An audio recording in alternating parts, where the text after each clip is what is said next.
amigos, entonces ahora nos corresponde presentar a nuestro invitado, que es el expositor, y voy a dar una breve charla de su currículum. Don Augusto Martín Mancilla Rodríguez, posgrado de Administración de Empresas y es diplomado de Coaching y Consultoría. Se desempeña como catedrático de diplomados de Administración y Gestión de Recursos Humanos. Es gerente de MBA o MBA, consultores asociados, autor del libro Liderazgo y Empowerment en Gestión Directiva. En el Servicio Bahá'í es coordinador del Comité de Emergencia Nacional de la Comunidad Bahá'í del Perú y secretario de la Oficina de Asuntos Externos. En esta oportunidad, don Martín nos viene a conversar para que todos participemos de su charla, la empresa espiritual, principios de gestión para una nueva era. Querido amigo, muy buena tarde y muy bienvenido. Muchas gracias, querido amigo Víctor, Egma y todos los que están aquí. Muchas gracias por su asistencia y qué bueno pues encontrarlos después de algún tiempito. Siempre es grato recibir la llamada, la comunicación de Víctor, que se acuerda de este humilde amigo para participar con ustedes. Bueno, voy a compartir pantalla de un material que he recopilado para que ustedes puedan apreciar el tema de una manera más didáctica. Bien, pueden apreciar todos la diapositiva, ¿sí? Ok. Entonces, nuestro tema, amigos, es la empresa espiritual. Principios de gestión para una nueva era. Más adelante les explicaré un poquito cómo es que surge este interés mío por este importante tema de actualidad. Quisiera comenzar esta eh, exposición con una breve reseña de la revelación progresiva, ya que sabemos muy bien que las santas manifestaciones de Dios que han venido en cada época nos han traído diferentes aportes, no solo mediante la educación espiritual, sino también con enseñanzas sociales para el progreso de la civilización en cada época de la historia universal de la humanidad. Entonces, el concepto llamado revelación progresiva constituye el fundamento de las enseñanzas bajáis y es el proceso de evolución de la humanidad que continúa debido a que Dios envía mensajeros a la humanidad de tiempo en tiempo. Y estos mensajeros, conocidos como profetas, manifestaciones y fundadores de las religiones del mundo, proporcionan los medios para el desarrollo y el progreso de la humanidad a través de las distintas edades. Por ejemplo, la historia universal, sabemos, tiene 4 edades, ¿no? La edad antigua, la edad media, la edad moderna y la edad contemporánea. Y la edad antigua, pues, empieza a partir de la invención de la escritura. Y desde allí empiezan también a venir los grandes maestros, ¿no? Los grandes maestros espirituales nos proporcionan nuestra elevación de un nivel menor a un nivel mayor, de mayor grado de comprensión sobre la existencia y sobre el propósito de Dios. Y de hecho, amigos, la única manera en que la humanidad puede saber el propósito de Dios para nosotros es a través de los mensajeros de Dios, que envía de tiempo en tiempo. Y estos profetas, mensajeros, manifestaciones de Dios, como los llama Baha'u'lláh, son los maestros espirituales de la humanidad, que educan las almas y las mentes de la humanidad y nos proporcionan una guía espiritual, ¿no? Y social. Cuando aparecen, como vemos en pantalla, los 9 profetas, Cuando ellos aparecen, imparten a la humanidad las enseñanzas necesarias para esa época. Vienen uno tras otro, como maestros que pertenecen al mismo proceso educativo a largo plazo. Y Bahá'u'lláh llamó a este sistema de educación espiritual humana la revelación progresiva. Entonces, tenemos desde Krishna, 3000 años antes de Cristo, que surge el hinduismo con él, cuyas enseñanzas fueron recopiladas en el Bhagavad Gita, que significa el canto celestial. Luego viene Abraham, el patriarca, cuyo nombre está relacionado a padre de muchedumbre de gente. Surgió en Ur, Mesopotamia, en el año 2400 a.C., y que de él descienden, ¿no?, muchos profetas, hasta Bahá'u'lláh. Luego viene Moisés, ¿no?, el sacado de las aguas, conocido también como el legislador, ¿no?, puesto que las leyes de los 10 mandamientos justamente establecieron directrices rectoras de la humanidad, y que esos mandamientos, varios de esos principios hasta ahora siguen vigentes. Luego el profeta Zoroastro, ¿no?, con su libro el Zend Avesta, Comentarios sobre el Conocimiento. Buda, el Iluminado, ¿no?, el año 553 a.C. Y yo recuerdo hace muchos años cuando yo era profesor preuniversitario, ya que yo empecé la docencia gracias a las reuniones antorchas juveniles bajáis que habían en mi época, de hace más de 40 años. eh, Ingresé como profesor de matemáticas a las academias de ese entonces. Y viendo los distintos muestrarios de exámenes de admisión, vi una pregunta que decía: ¿quién fue el profeta inmediato anterior a Jesucristo? Imagínense, examen de admisión a la Pontificia Universidad Católica, eso me quedó muy grabado.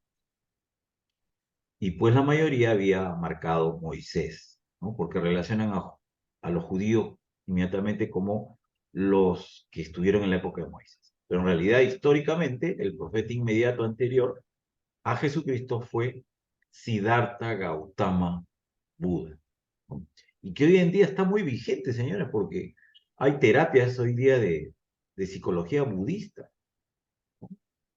Hay muchas personas que han recibido esas terapias y han logrado mayor bienestar, porque es una vinculación de la ciencia y la espiritualidad de esa terapia budista. Y distintos psicólogos peruanos ya están conociendo esos enfoques, y a pesar que son milenarios, pero han sido incorporados a la ciencia y la psicología, y con excelentes resultados, ¿no?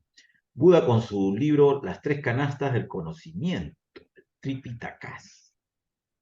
Entonces hoy nos juntamos, nos reunimos con hermanos budistas. Hace un par de meses estuve con uno de ellos en una ceremonia muy bonita. Luego Jesucristo, que es por supuesto pues la religión oficial en muchos países de Occidente, y que luego de la muerte de Jesús en el año 33 después de Cristo, empieza pues, diríamos, el cristianismo con sus distintas evoluciones a propagarse por todo el mundo, ¿no? Luego viene en el año 632 después de Cristo, Mahoma, ¿no?, a través del Islam, que en realidad, pues, Mahoma, por supuesto, nace muchos años antes, ¿no? Su libro sagrado, el Corán, ¿no?, y que, creo yo, se refiere a aquello que debe ser recitado, ¿no? Y Mahoma, el altamente alabado, con la religión, el Islam, que es la sumisión a la voluntad de Dios, y que hoy en día existen cientos de miles de musulmanes en el mundo. Hay un incremento sustantivo de esta fe a nivel mundial. Y bueno, como bien sabemos, en 1844 aparece el precursor de la fe Bahá'í, su santidad, el Bab, que funda la fe Babí, y Bahá'u'lláh en 1863 ya por su proclamación, y se inicia la fe Bahá'í, ¿no? Entonces, esta es la historia espiritual de la humanidad hasta el momento, que forma parte de los estudios de la historia universal académica, sino que muchas veces esto se olvida, ¿no? Y depende de las escuelas, los tipos de colegios, donde se dé esta información. Lo importante acá, señores, es que Dios envía a estos maestros espirituales para educar a la humanidad en el campo espiritual y en el ámbito social. Entonces, las pequeñas empresas espirituales han surgido desde épocas milenarias, puesto que los grandes maestros siempre han enseñado cómo vivir, cómo unirse, cómo trabajar juntos en amor y buscando siempre el progreso, tanto espiritual como el progreso de su cultura, de su civilización. Por lo tanto, abordemos brevemente a una reseña de el profeta Moisés. Acá vemos a Moisés, bueno, por supuesto es una representación, ¿no? Conversando con su suegro Jetro. Jetro era muy sabio y, por supuesto, pues él admiraba también la sapiencia, la valentía, la sabiduría de Moisés, pero se preocupaba porque veía pues que Moisés, como el legislador de su pueblo, ya habiéndose liberado del yugo egipcio, pues recibían cientos de consultas sobre distintos problemas complejos y pequeños de su comunidad, de esa gran comunidad que él había liberado. Por lo tanto, lo que ocurre aquí es que después del éxodo, Yetro trajo a Séfora, o sea, la esposa de Moisés, hija, ¿no?, de Yetro, y a sus hijos, los llevó al lado de Moisés en el desierto. Y allí vio que Moisés estaba continuamente ocupado en resolver asuntos de su pueblo, para lo que no tenía ayuda administrativa o judicial. Entonces, diríamos aquí que él, Yetro, el suegro de Moisés, le da un consejo y le dice que era pues necesario preparar más líderes y recomendó a Moisés buscar varones de virtud, virtuosos, temerosos de Dios para atender al pueblo y juzgar. Cada uno de ellos sería el responsable de una parte de la población. Entonces Moisés próximamente atendería únicamente lo que escapase del alcance de los jueces que había él designado. Entonces los problemas más complejos finalmente eran los que eran llevados a Moisés, ¿no? Entonces Moisés tomó este consejo de su suegro, el pueblo recibió la atención apropiada y él se sostuvo mejor. Este resumen, esta reseña lo pueden encontrar ustedes en la Biblia, en el Éxodo capítulo 18, versículos 14 al 26. Y es de alguna manera, amigos, lo que ocurre hoy día en las organizaciones, ¿no? Los gerentes generales nombran gerentes departamentales de división y a ellos se les asigna un área de acuerdo a su especialidad. Y finalmente, cada cierto tiempo tenemos reuniones o comités de gerencia en donde los problemas más complejos son llevados a estos comités de gerencia para presentarlos ante el gerente general, ¿no? Estamos hoy en el año 2023 y actuamos de esa manera en las organizaciones modernas. Y miren, esto ocurrió 1400 años antes de Cristo. Ya se proyectaban estos principios que hoy día se aplican en la gestión empresarial, como son la delegación y el liderazgo.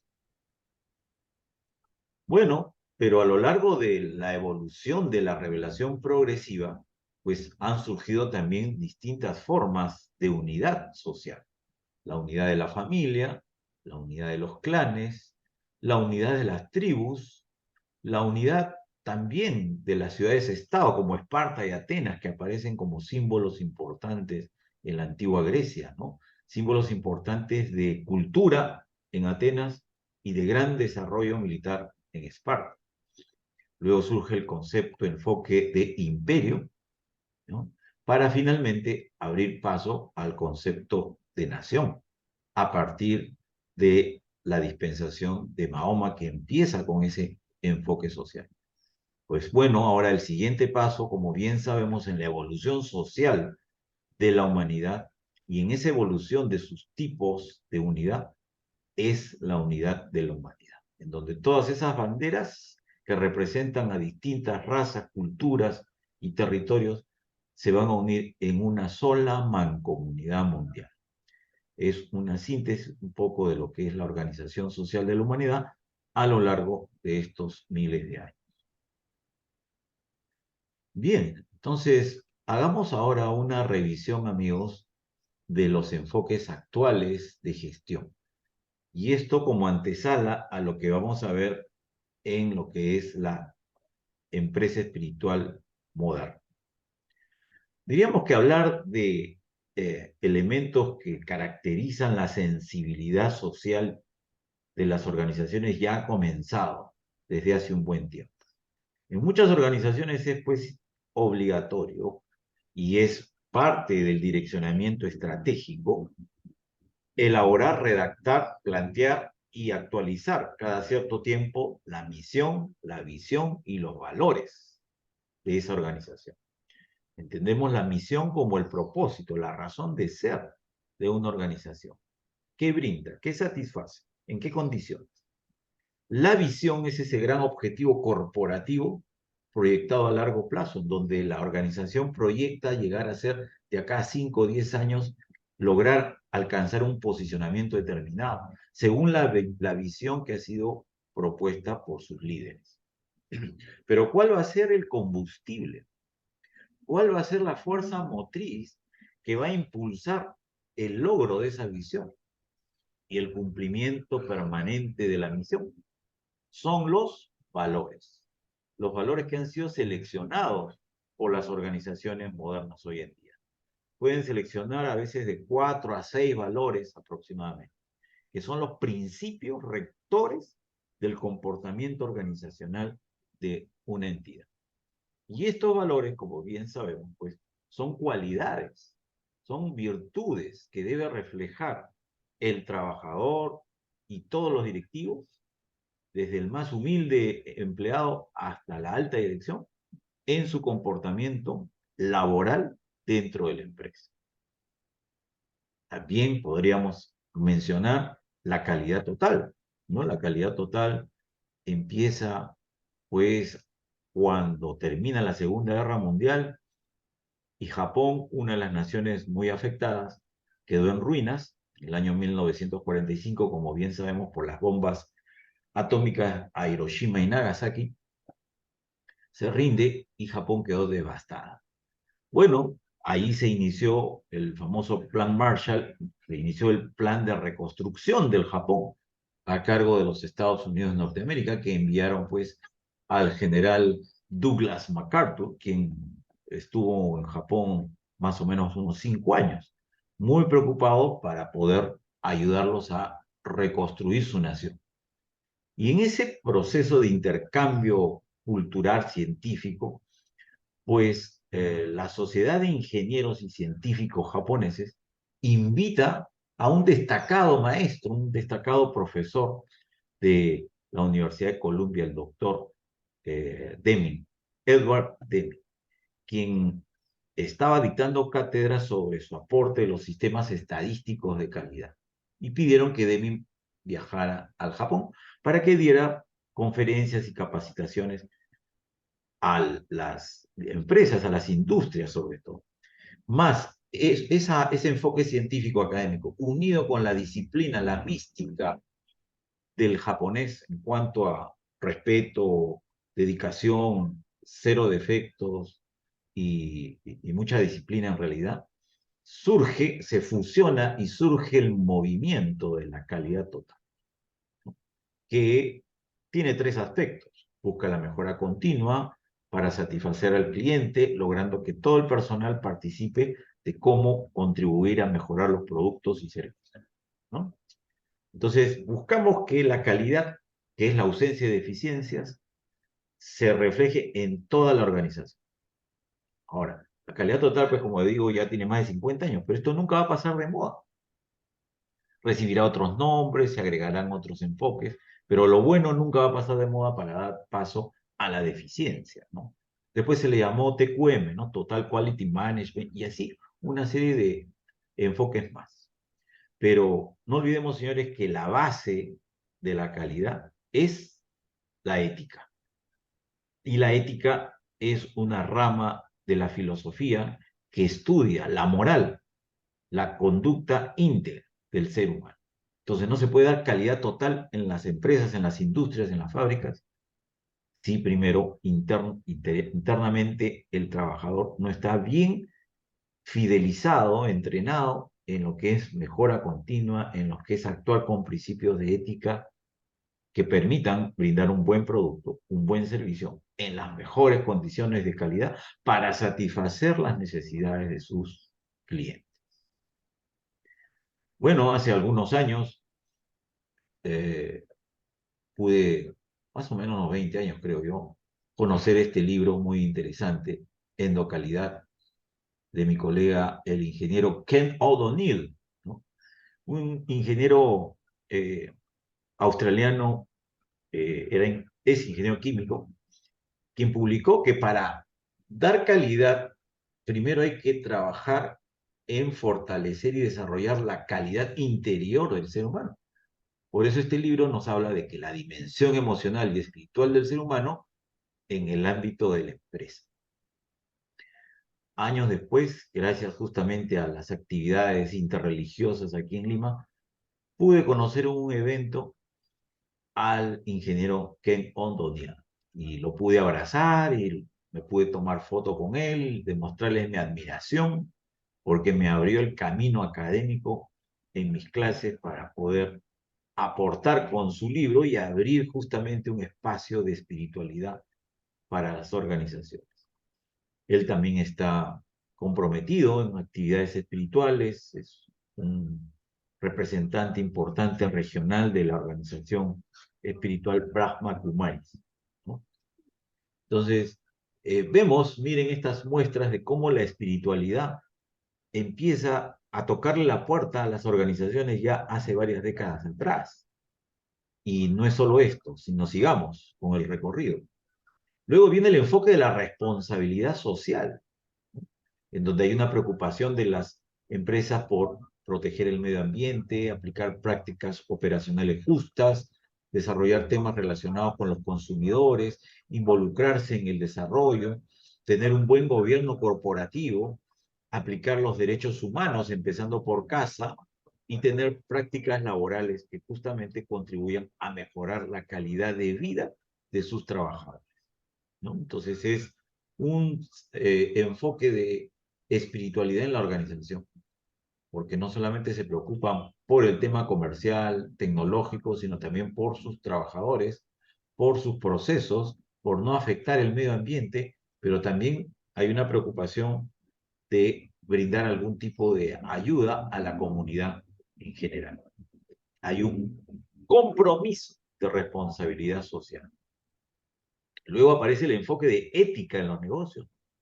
Es decir, ya hemos explicado un poquito qué concepto tiene la ética, pero eso hay que llevarlo a los negocios porque lamentablemente pues ha habido y existe todavía mucho engaño, ¿no?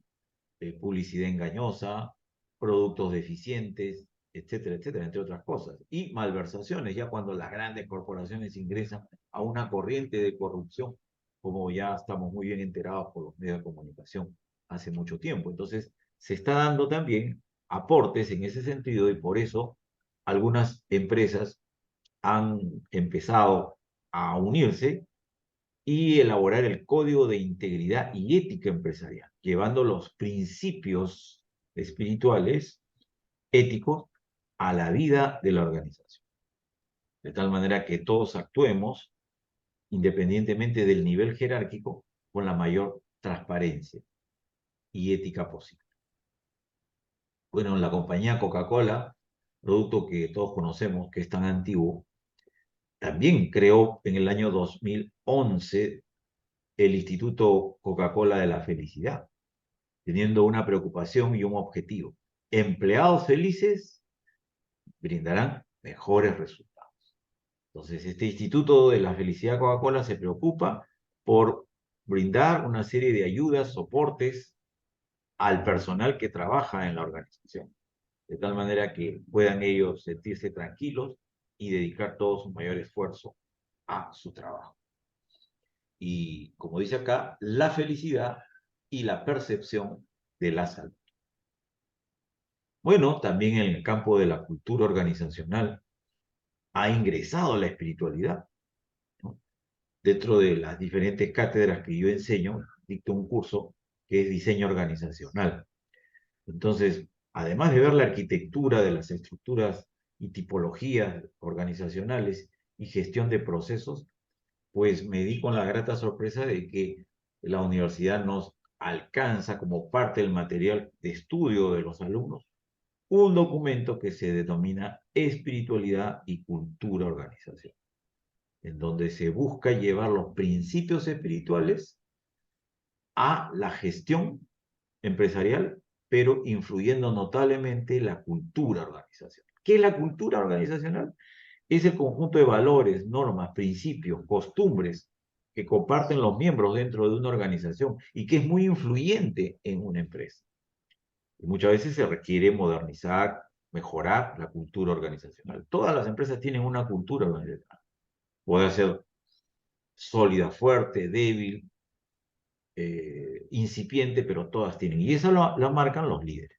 Bueno, pues podríamos citar ahora empresas de gran prestigio corporativas a nivel internacional que aplican prácticas de espiritualidad.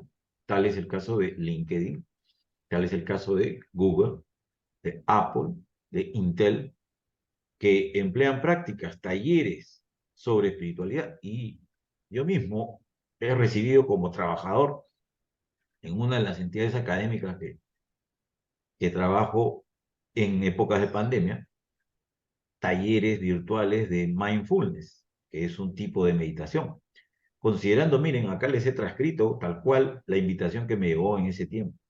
La meditación es una práctica muy potente y beneficiosa que llevada a cabo regularmente puede mejorar nuestro equilibrio personal y laboral. Por ello te invitamos a participar en la primera clase. Inscríbete aquí, a la fecha, a la hora, y este aporte muy significativo de responsabilidad social que nos dio a los trabajadores, tanto docentes como personal administrativo, fue muy valioso, puesto que ustedes saben, amigos, amigas, que en tiempos de pandemia la depresión, la angustia, la ansiedad era constante en todas las familias. No sabíamos a quién le podía tocar ser contagiado y no sabíamos si podía sobrevivir. Entonces, bueno, pues las empresas empezaron a buscar opciones y entre ellas técnicas de meditación. Esta es una y hay muchas otras más que se han brindado. Bueno, entonces ha sido un panorama general de lo que es hasta el momento y hay muchos aportes más sobre aspectos espirituales que se están ya incluyendo en las organizaciones modernas. Ahora, a nivel de nuestra fe, de nuestra comunidad, podríamos decir que la comunidad mundial Bahá'í, señores, está comprometida con una gran empresa espiritual, ya que estamos unidos con amor y camaradería en un esfuerzo global para la construcción de un nuevo orden mundial y la unidad de la humanidad. Y esta empresa espiritual actúa mediante planes periódicos, ¿no? Tenemos los distintos planes de 5 años, 9 años, 3 años, a nivel mundial, planes nacionales y regionales, proyectos de desarrollo social y económico, programas de enseñanza y participación comunitaria, clases de educación espiritual para niños, prejóvenes, para también la implementación de círculos de estudios para jóvenes y adultos, entre otras actividades más. Por lo tanto, la Comunidad Mundial Bahá'í es pues una gran empresa espiritual que actúa de una manera integrada, sistémica y unida para lograr un propósito, ¿no? Construir una nueva sociedad, contribuir sostenidamente a acelerar el proceso de la unidad del género humano. Y en ese aspecto vamos a definir académicamente, no desde el punto de vista bahá'í, sino académicamente, ¿qué es una empresa espiritual? Una empresa espiritual es una organización que promueve bienestar sistémico, que logra conectar el sentido de propósito de cada individuo al sentido trascendente de la organización en general, para el bienestar y para el desarrollo de todos los que entren en contacto con ella. Ah, esto es muy bonito, ¿no? O sea, toda persona que ingrese a contactarse con una organización, sea micro, pequeña, mediana o gran empresa, pues sienta una gran diferencia de que la espiritualidad es parte de la filosofía de trabajo de esa empresa, de ese negocio. Y las empresas espirituales poseen prácticas respetuosas y amplificadoras de las personas, de las comunidades y del medio ambiente. Y ya existen, como hemos mencionado, empresas que están transitando este camino. Este camino mediante el concepto actual de espiritualidad y empresa, y que ahora se está apreciando mediante enfoques modernos como responsabilidad social corporativa, gestión del talento, gerenciamiento de la felicidad y muchos otros nombres en los cuales los valores espirituales son los protagonistas.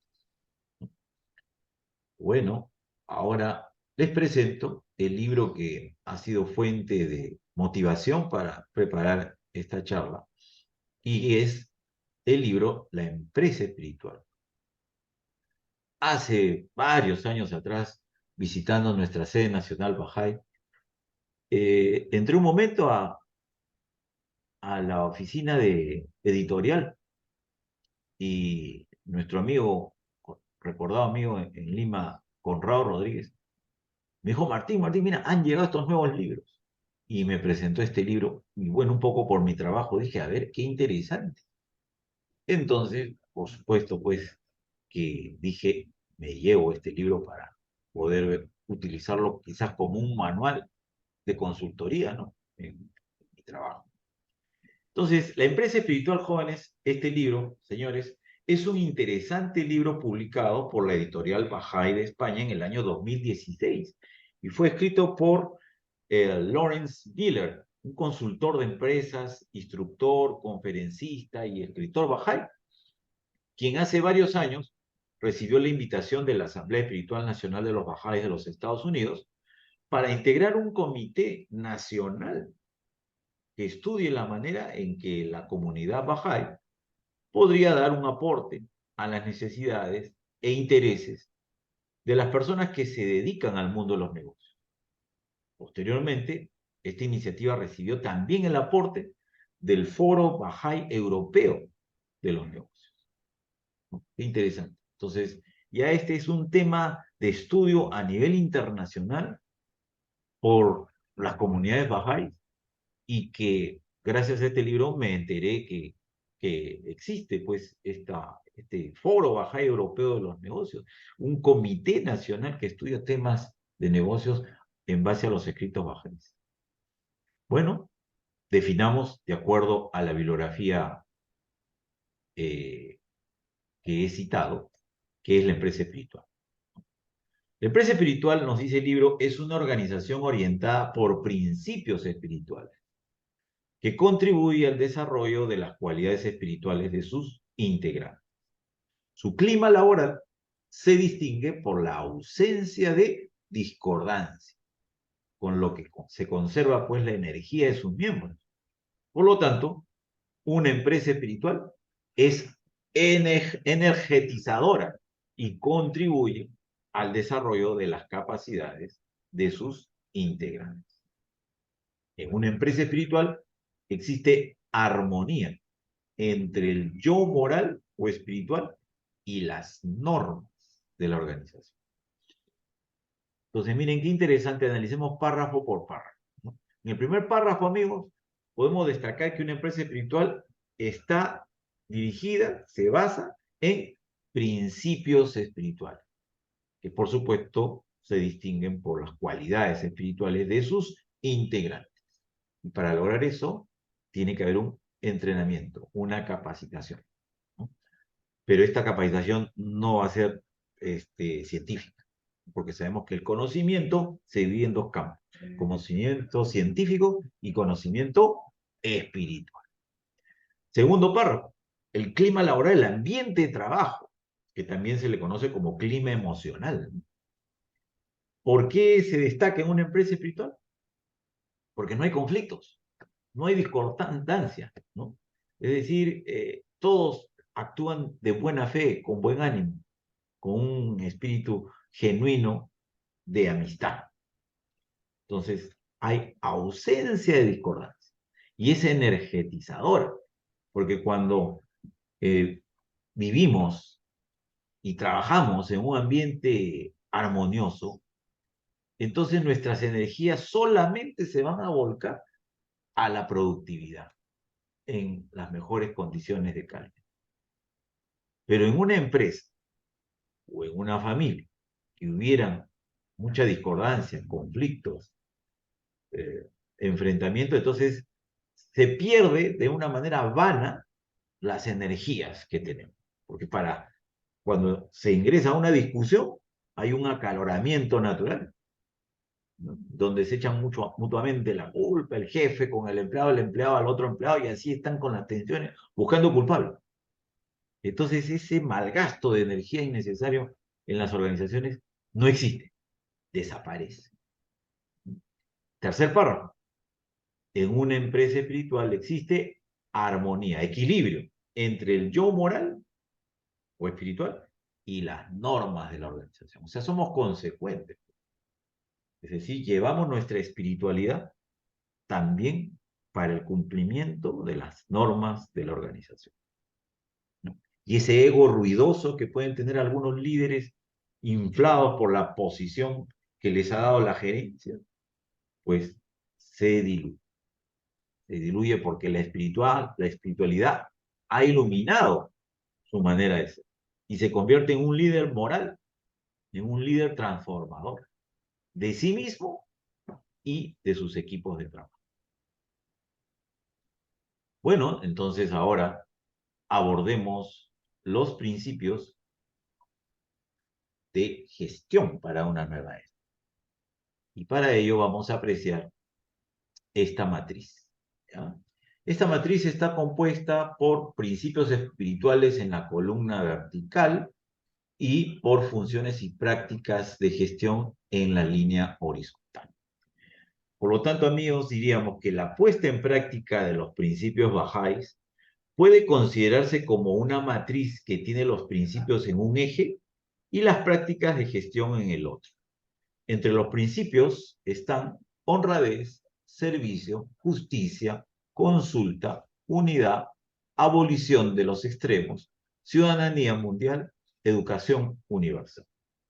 Y entre las funciones y prácticas de gestión podemos citar capital y recursos financieros, diseño de los procesos de trabajo, estructura organizativa, desarrollo de los recursos humanos, sistemas de información, recompensa y reconocimiento y relaciones comunitarias.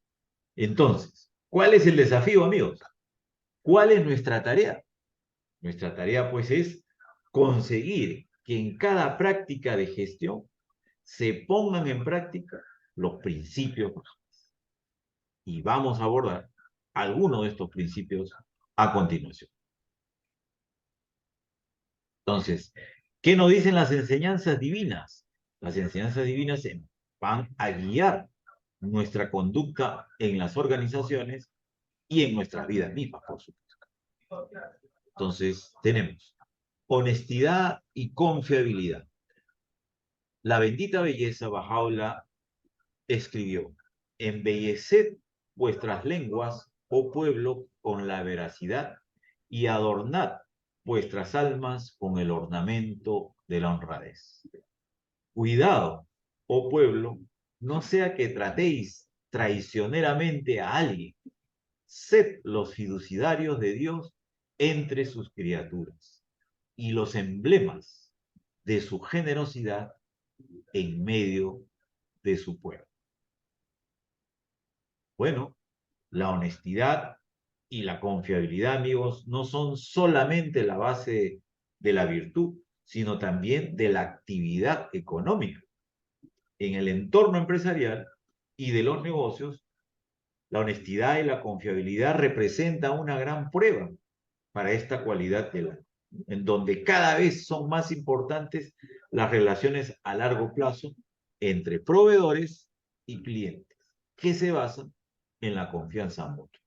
Entonces, cuando nosotros como trabajadores, directivos o empresarios brindamos honestidad y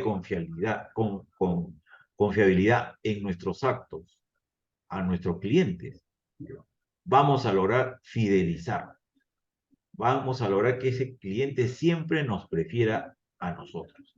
Y quizás solamente vaya un momento en que solamente de palabra, sin necesidad de un contrato específico, ellos crean en nosotros plenamente y sigamos haciendo negocios en conjunto. Eso lo he podido experimentar en varias oportunidades y recuerdo una vez con una compañía de seguros, Mafre, una compañía de seguros española, empezamos a entablar una relación primero formal, con contratos y contratos, pero luego la confianza mutua era tal que ya después, simplemente por los correos electrónicos y acuerdos verbales, nos poníamos en compromiso de continuar con la consultoría y las capacitaciones que le hacían. Y ellos plenamente confiados en que íbamos a cumplir con lo pactado verbalmente y hasta más allá. Entonces, esto también se ve en muchas relaciones, ¿no? Cuando la empresa cumple con lo que promete y es más, da un valor agregado, brinda más de lo que el cliente le pueda esperar, entonces se logra una comunión, un compromiso, una unión perdurable. Y esas relaciones son la base en todo tipo de trabajo. Vayamos al espíritu de servicio. Bajaola también nos dice: es un verdadero ser humano quien hoy se dedica al servicio de toda la raza humana. El gran ser dice: bienaventurado y feliz es aquel que se dispone a promover los mejores intereses de los pueblos y linajes de la tierra. Bien, si uno sirve a sus clientes, amigos, desea que estos obtengan un producto que se les ofrece a un precio y con unas condiciones que les resulten favorables. Entonces, la empresa se va a transformar en algo totalmente diferente, ya que servir a los clientes con genuino espíritu de servicio no es lo único beneficioso, sino también lo es dirigir a los demás con la actitud y el objetivo de servir a las propias personas que uno dirige. Entonces, en primer lugar, esa actitud de servicio hacia nuestros clientes. Total, estamos para resolver sus problemas. Recuerdo que me llamaban para una reunión y yo llegaba y le decía al gerente de recursos humanos: estoy aquí para resolver todos tus problemas. Claro, no podía los problemas personales, pero sí a todos tus problemas de trabajo. Cuéntame, yo estoy aquí para darte solución, ¿no? En esa amistad y en esa relación tan agradable. Entonces es así, pero no solamente queda el servicio hacia el cliente por parte de las organizaciones, sino también el servicio a las personas a las que dirigimos, cuando somos jefes, supervisores, gerentes, directores. o los dueños de la empresa. También es servir a las propias personas a las que se dirige. Y bueno, ahora quiero compartir un breve videito, amigos, de cómo una institución utiliza estos conceptos y cómo busca sensibilizar a sus colaboradores en el campo del servicio.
Muy bien, amigos, entonces luego de ese videíto pasamos al siguiente principio, que es la justicia. Y aquí citamos las palabras ocultas de Pajaula que nos dice: oh hijo del espíritu, lo más amado de todo ante mi vista es la justicia. No te apartes de ella si me deseas, y no la descuides para que pueda confiar en ti. Con su ayuda verás con tus propios ojos y no con los ojos de otros. Y conocerás con tu propio conocimiento y no mediante el conocimiento de tu prójimo. Reflexiona en tu corazón cómo te corresponde ser. En verdad, la justicia es mi don para ti y el signo de mi amorosa bondad. Tenla, pues, ante tus ojos. Bajaola. También Bajaola nos dice: lo que educa al mundo es la justicia, ya que está sostenida por dos pilares: la recompensa y el castigo. Estos dos pilares son la fuente de vida para el mundo. Por lo tanto, amigos, la cualidad de la justicia proporciona sabiduría a la hora de tomar las decisiones. No es un simple cálculo de intereses. Un ejemplo de justicia requiere que se examinen todos los sistemas, funciones, recompensas y distribuciones de la organización desde una posición de objetividad, teniendo en cuenta la imparcialidad. Al respecto, todas las organizaciones administran justicia mediante sus sistemas de sanciones y recompensas, ejerciendo de este modo una enorme influencia sobre la formación del carácter, de los talentos y de las habilidades humanas. Entonces, la justicia es un principio indispensable en la vida del ser humano, pero que tiene que llevarse a todos los ámbitos de la vida en donde se desenvuelve el ser humano. Hoy en día que estamos hablando sobre la empresa espiritual, pues justamente las empresas deben de revisar sus sistemas, sus funciones, sus recompensas, la distribución de la organización, siendo totalmente imparciales. Por el lado de la disciplina y las sanciones, también de alguna manera hay que ser justos en la actuación dentro de la organización y esta disciplina forma pues el carácter, forma los talentos, las habilidades humanas y esto se da a través de la administración de la justicia. Entonces, por eso las sanciones son importantes para evitar, como medida correctiva, y evitar que aumenten los niveles de desenvolvimiento irregular, inadecuado que puedan tener los trabajadores y todo miembro de una organización en la que estamos hablando. Pasemos ahora al principio de la consulta, que es tan práctico y sumamente necesario en las organizaciones públicas y privadas hoy en día. Bajaola nos dice que la consulta confiere mayor comprensión y transforma la conjetura en certeza. Es una luz brillante, la cual en un mundo oscuro señala el camino y guía. Para todas las cosas existe y continuará existiendo una perfección y madurez. La madurez del don de la comprensión. En la civilización del futuro, amigos, el gobierno, el poder de tomar decisiones institucionales, reside en la sabiduría colectiva de los grupos. Y esta sabiduría se hace realidad mediante el proceso de la consulta. Sabemos bien que la consulta es un método de comunicación estructurado para encontrar cursos de acción que determinen la solución de un problema. Ahora, la verdadera consulta es una deliberación espiritual en una atmósfera y actitud de amor. Ojo, atmósfera y actitud de amor, en donde los miembros de los grupos y equipos deben reflejar un espíritu de camaradería para que se produzcan buenos resultados.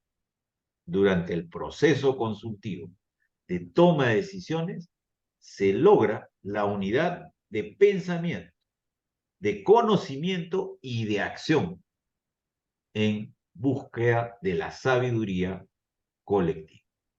Entonces, ¿en dónde podemos aplicar la consulta? Además de en nuestro hogar, en nuestra vida misma, sino en la organización a través de los consejos directivos, de los comités de gerencia, de los equipos de trabajo de cada oficina, de cada área.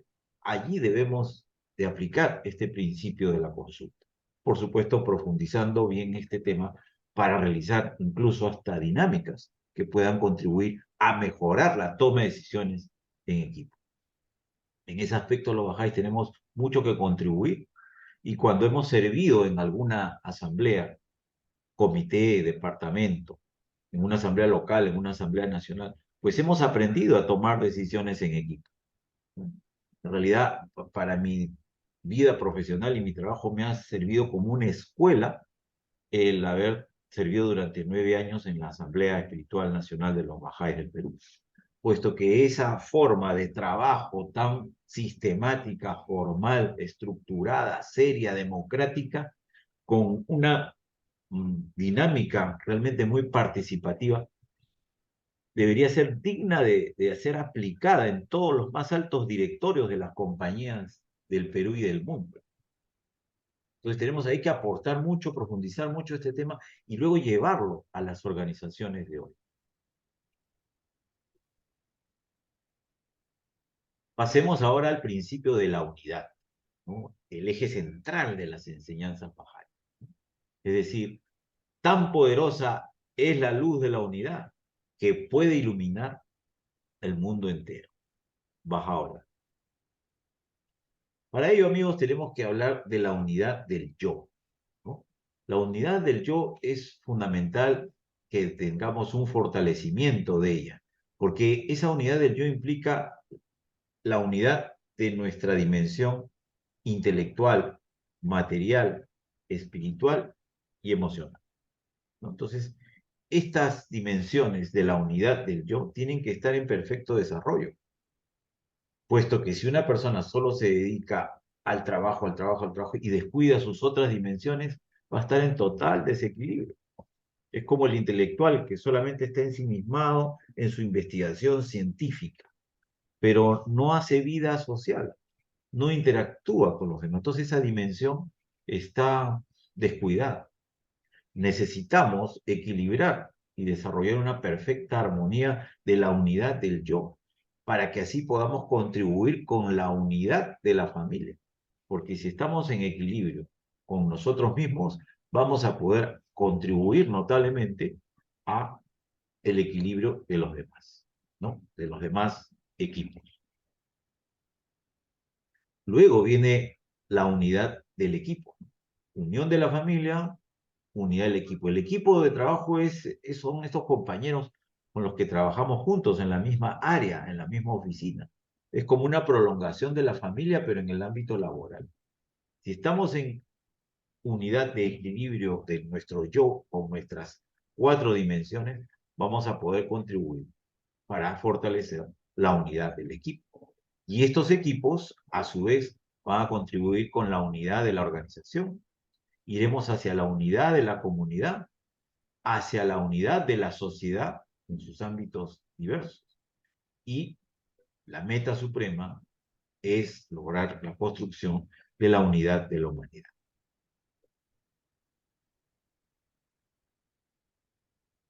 Bien, entonces, lograr la unidad de quienes forman parte de una organización también consiste en diseñar la organización de manera que los sistemas y las estructuras minimicen sus diferencias, que no sean necesarias, y unan a las personas, a los trabajadores, colaboradores, en una campaña común por el bien en conjunto.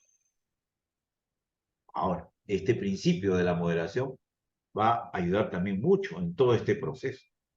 Bajaola nos dice: temed a Dios y guardaos de transgredir los límites de la moderación y ser contados entre los derrochadores. Bueno, al analizar la moderación, amigos, el exceso material es ciertamente un aspecto importante que requiere que le prestemos atención, especialmente en los países occidentales desarrollados, donde el materialismo es el fin supremo de la vida del ser humano. Sin embargo, hay otros aspectos de la vida que también requieren de moderación. La forma en que empleamos nuestro tiempo, por ejemplo, la manera como hablamos y nos comportamos. También el hacer uso de la moderación al expresar nuestros puntos de vista y establecer nuestras prioridades puede ayudarnos a evitar errores importantes.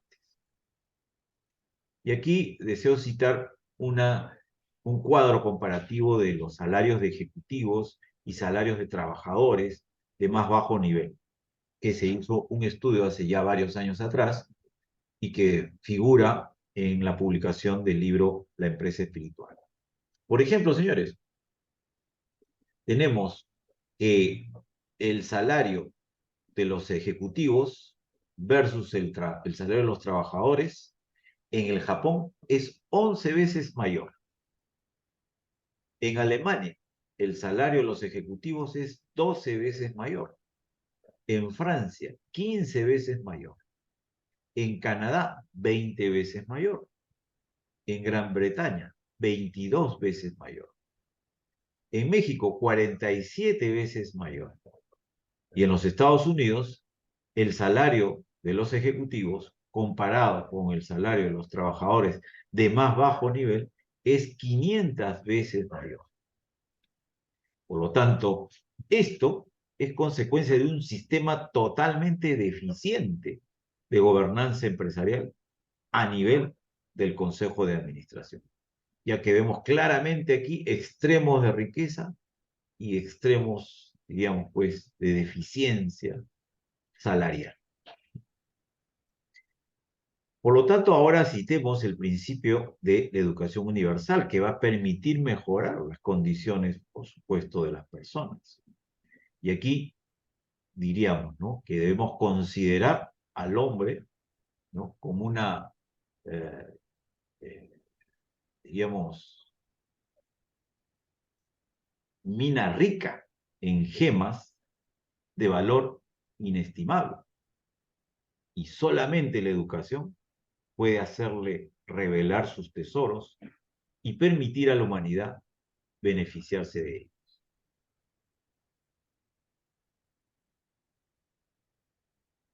La educación, amigos, es esencial y todas las normas de instrucción y de enseñanza a través del mundo de la humanidad deben ponerse de acuerdo y concordar, nos dice el maestro Tulbach.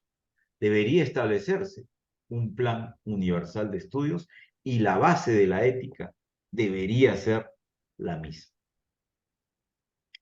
El educador ha de serlo en lo humano, debe educar la inteligencia y el pensamiento de modo tal que alcancen un desarrollo completo, para que así la ciencia y el conocimiento se ensanchen y la realidad de las cosas, los misterios de los seres y las propiedades de la existencia lleguen a ser descubiertos, para que día a día la educación, los inventos y las instituciones mejoren, haciendo posible que, partiendo de las cosas perceptibles, puedan extraerse conclusiones intelectuales. Nos lo enseña el maestro Abdul Baha. Y actualmente, amigos, podríamos decir que el requisito fundamental para la eliminación de la pobreza y la creación de riqueza es la educación. El conocimiento iguala las capacidades para el desarrollo empresarial y económico.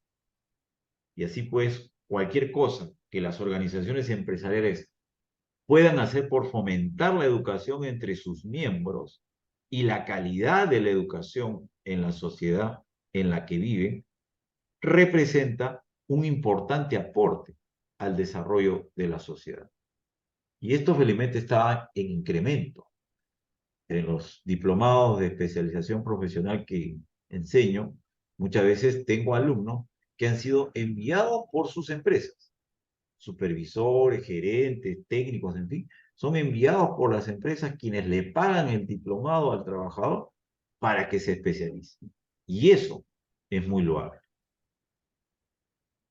Y aunque las empresas están dedicando muchos esfuerzos también, por supuesto, al desarrollo de las habilidades técnicas, es en el área, amigos, de las habilidades sociales e interpersonales, de la resolución de problemas y la toma de decisiones, es en donde están también haciendo los mayores esfuerzos.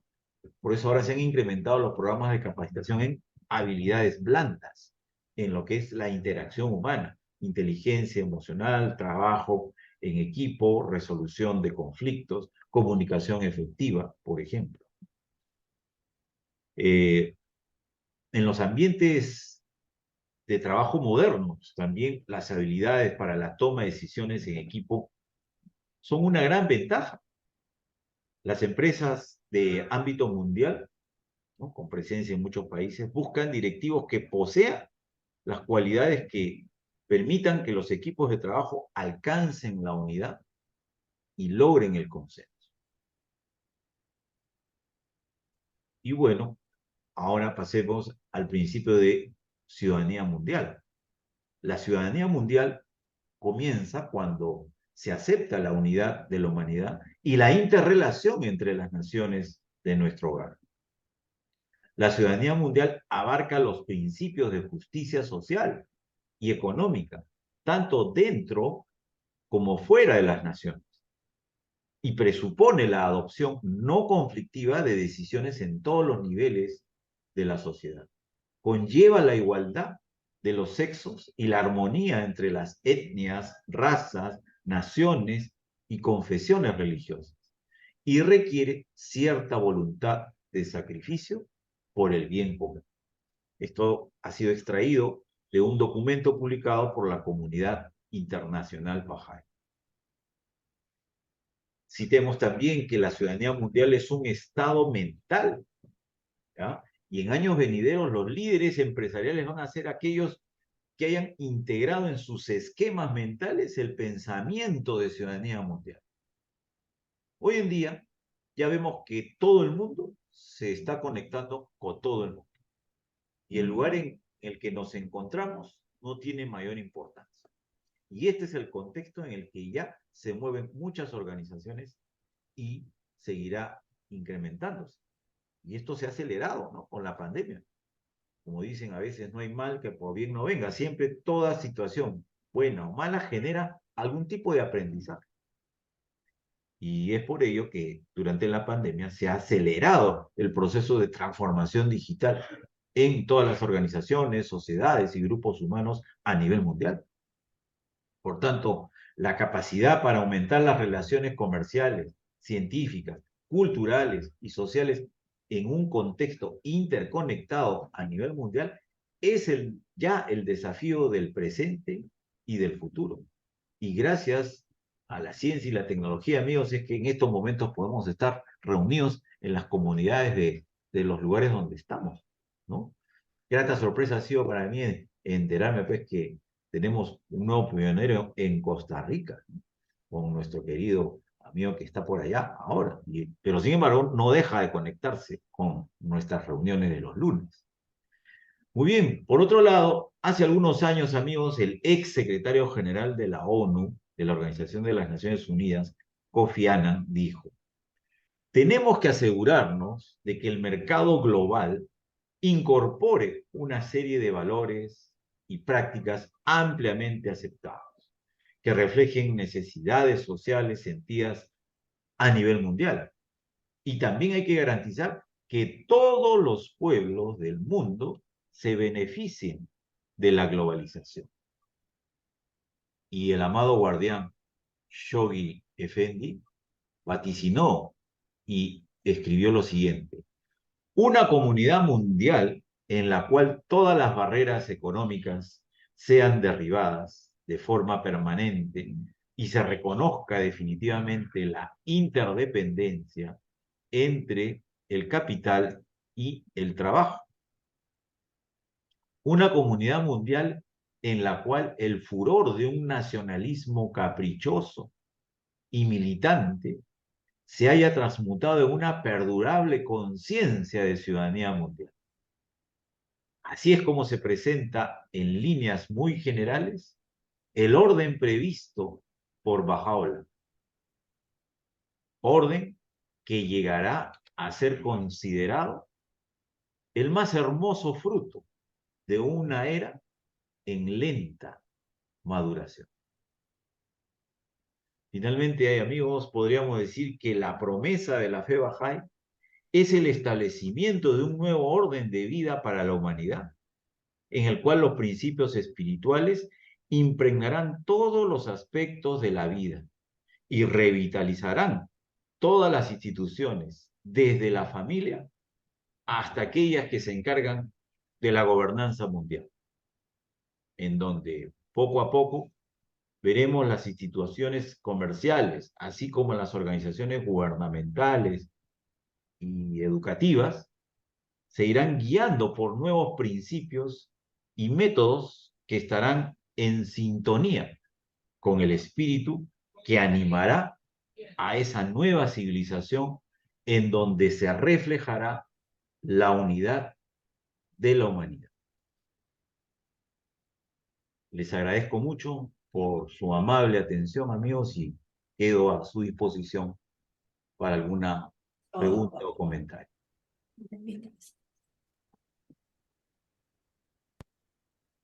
Gracias. Oh, muchísimas gracias. Un aplauso para nuestro querido amigo. Muchísimas gracias, querido Gracias. Martín. abierto los micrófonos. A ver, Manuel, Manuela, aplausos extras. levantó la manito. Es que Sí, Manuel, por favor. quería ser el primero en aplaudirle. Ujú. Señor Martín Mansilla, no tengo, es que no tengo una palabra para definirlo. Excelente, se me queda muy corto. Gracias. Es que me ha enseñado algo de poner en la práctica. Algo que piensas, lees, estudias y no lo acabas de ver muy claro, y toda la información que usted acaba de exponer es maravilloso. Maravilloso como para llevar a empresas y presentarlo y ponerse manos a la obra. No de la mía propia, de cómo llevar a cabo mi propia empresa con todos estos valores, evidentemente, sino a los demás y poder hablar y coger un discurso para cuando hablas con empresarios de cómo poder evolucionar y llevar a una empresa como usted lo ha dirigido ahora. Excelente, maravilloso. Me ha encantado. Muchas gracias, Martín. Muy amable, querido Manuel, por su comentario tan gentil. Gracias.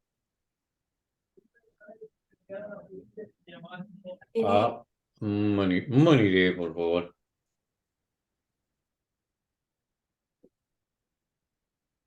Me emocionas varias veces. Hermosa charla, muy linda, la verdad. Deseaba que por lo menos 500 personas estarían aprovechando esa charla, ese programa tan hermoso, tan educativa. Es muy importante para nosotros todos los Bahá'í. Cómo tenemos que consultar, cómo tenemos que hacer servicio. Algo increíble, me encantó, me encantó. Muchísimas gracias.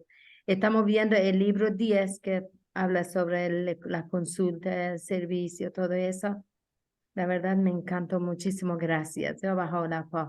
Ojalá que algún día vengan a Argentina cuando tenemos escuela de verano que den esa charla. Gracias. Allah Akbar. Gracias, Moniré. Muy amable, muy gentil. Gracias.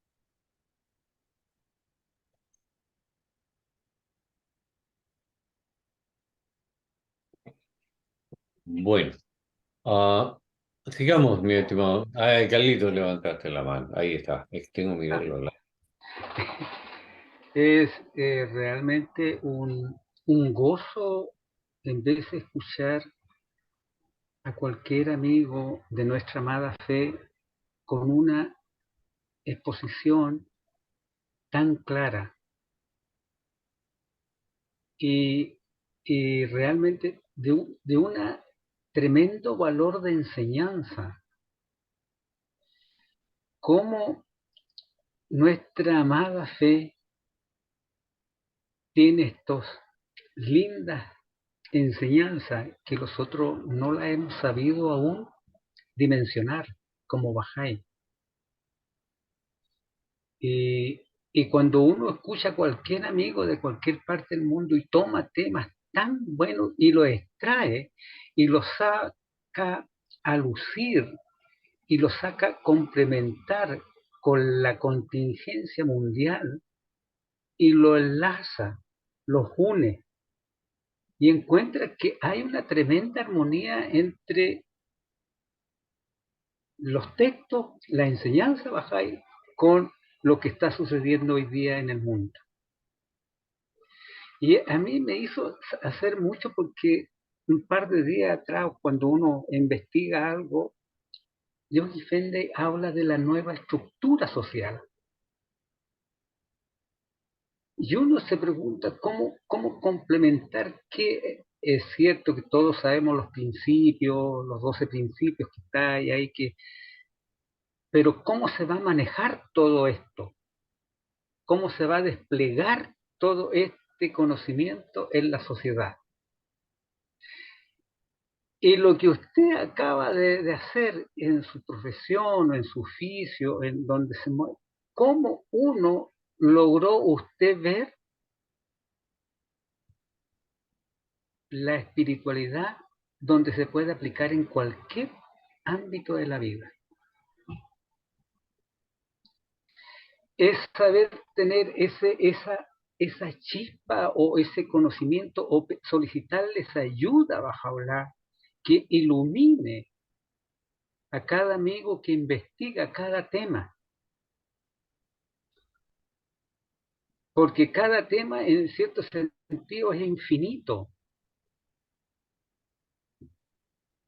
Yo realmente le agradezco a usted por su hermosa presentación que tuvo. Yo creo que todos tenemos el mismo sentir. Y muchas gracias. Muchas gracias, estimado Carlos, muy amable. Ahora está con la manito levantada David. Ya. Muchas gracias, Martín. Ayer encontré una cita que me impactó, así que yo lo escribió en mi librito de citas y quiero compartirlo, que está relacionado con este tema. Baha'u'llah dice, ningún poder existirá si no es a través de la unidad. Ningún bienestar ni felicidad se lograrán si no es a través de la consulta.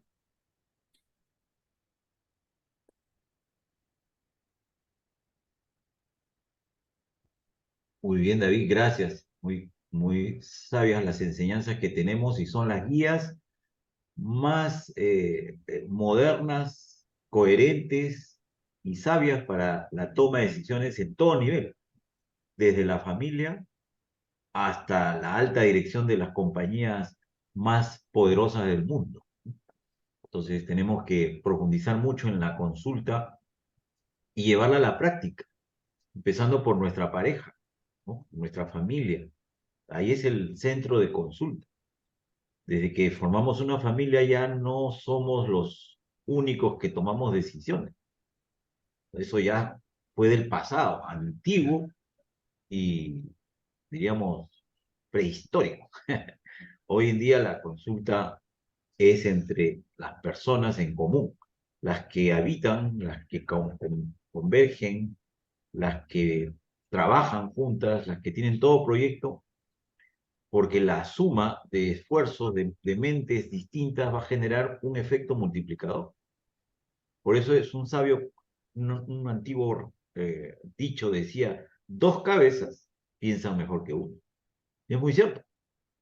Entonces yo digo, 3 cabezas mejor que 2. 6 cabezas piensan mejor que 3, por supuesto. Entonces, a más integración de distintas ideas para luego llegar a un consenso y tomar la decisión, es a donde vamos a tener los mejores resultados.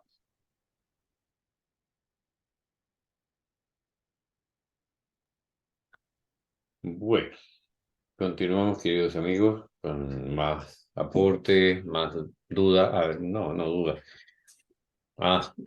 Pueden compartir más ideas o hacer más preguntas a nuestro amigo Martín. Bueno, Oh, Seabosh de Piura, Perú. ok, Aloha. hola. Linda charla muy interesante, aunque tenía que desconectarme un momentito por un asunto, retorné. Ahí hay unas dudas que tengo. Por ejemplo, señor Martín Mancilla debo conocer group thinking, cuando el grupo piensa. A veces se toma una decisión, el grupo dice, todos estamos de acuerdo, esa es nuestra decisión, y se ha visto instituciones que han fracasado. Han fracasado, ¿no? Y en caso de Swiss Airlines, que le llamaban Flying Bank, porque era tan productivo que le llamaban banco volador, Flying Bank, tanto generaba dinero, y al final Swiss Air tenía que cerrarle por group thinking. No, somos un grupo, todos estamos de acuerdo, y será así. Ahí no hay riesgo de estar frente a una institución cerrada que no acepta ningún cambio. Gracias. Claro, muy bien, Chaboy, muchas gracias. Sí, efectivamente, en realidad, para eso es la consulta, ¿no? La brillante chispe de la unidad surgirá, ¿no? Luego del choque de diferentes ideas. Entonces, esa chispa, estas luces que buscamos para que guíen nuestras decisiones de una mejor manera, debe ser mediante una consulta amplia, abierta, sincera, sin coacción, ¿no? Porque a veces en las organizaciones puede existir esa coacción natural de que él es el director, de jerárquicamente tiene más peso que yo, entonces yo tengo que decirle sí a todo lo que él proponga, ¿no? Entonces, en la consulta Bahá'í no es así. Todos somos iguales, no existen jerarquías, sino que todos en ese momento que hacemos uso de la palabra, tenemos la oportunidad, ¿no? Y el derecho de aportar con total transparencia, sin ninguna coacción, sin ningún temor. Por eso existen los principios básicos para la consulta, ¿no? Que muy bien lo sistematizó la Universidad NUR hace algunos años y que me ha servido a mí para muchas clases de capacitación que he dictado en mi trabajo, ¿no? En un lenguaje más académico, ¿no? Entonces, si aplicamos la consulta de acuerdo a las enseñanzas bajáis, con el espíritu, los principios y toda esa filosofía que está como base en ella, entonces los resultados van a ser totalmente diferentes, van a ser muy productivos. No hay que arrastrar las costumbres del viejo orden mundial de sometimiento o de, por supuesto, de sumisión a lo que los otros directivos puedan decir o hacer, ¿no? Sino que cada uno debe tener su libertad completa y tomar la decisión en función al problema que se requiere resolver aplicando los principios espirituales, porque esa es la diferencia de la consulta Bahá'í. Toda decisión que se tome siempre debe estar sustentada en los principios, en las cualidades espirituales. Y cuando ellas no se aplican, entonces la decisión puede ser incompleta, deficiente y hasta caótica, como es el caso de muchas empresas que han quebrado, ¿no? Gracias, Martín. Claro, en consulta No, Bahá'í, perdón. puedo decir, en consulta Bahá'í nos motivan que una vez que yo doy mi idea en una consulta y ya doy una sugerencia, ya no soy dueño de mi sugerencia. Debo, ¿no?, entender eso. Es una sugerencia, vemos qué decide el consenso. Eso es importante, ¿no? Que no insistir en mi posición. Doy mi sugerencia, ya no soy dueño de mi sugerencia, simplemente Sí, dejamos esa apertura. Gracias. sí, y es importante la atmósfera de la consulta, el ambiente de la consulta, ¿no? Donde todos nos sintamos hermanos, compañeros de trabajo, miembros de una misma organización que buscamos el bien común, ¿no?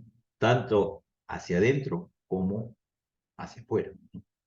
Entonces no podemos llegar a una consulta con una animadversión de un miembro hacia otro miembro, de un directivo hacia otro directivo, porque tiene algunas cosas guardadas. No, ahí ya se bloquea la consulta de esa persona, se bloquea, se nubla, y lo que diga no va a estar con esa iluminación espiritual divina. Entonces hay que construir esa atmósfera y es un proceso que tiene que darse mediante la educación espiritual y la capacitación, en el caso de las organizaciones, como digo, en habilidades blandas. Y a esas habilidades blandas le agregamos, ¿no?, la educación espiritual. Gracias.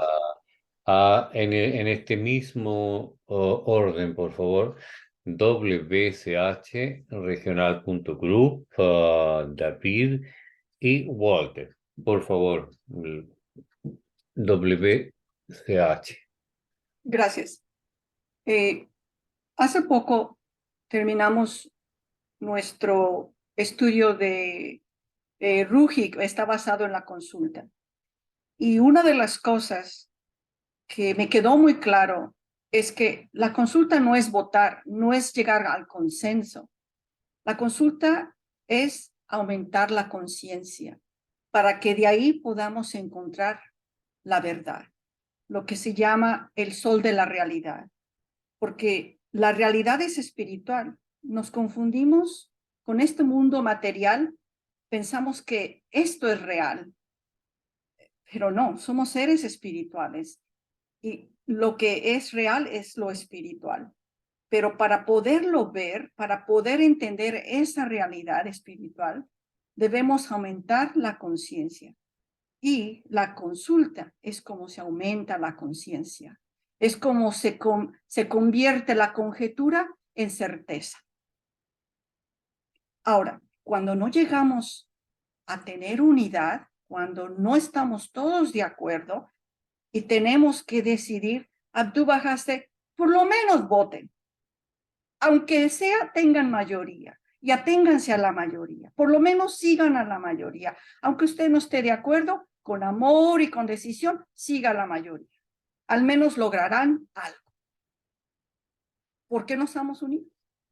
Porque no hemos llegado a tal nivel que no hay que votar. Si somos uno, no hay necesidad de votar, ya somos uno.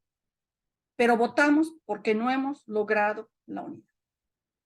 Ahora, ¿cómo logramos aumentar nuestra conciencia? ¿A qué han venido todos los profetas al mundo?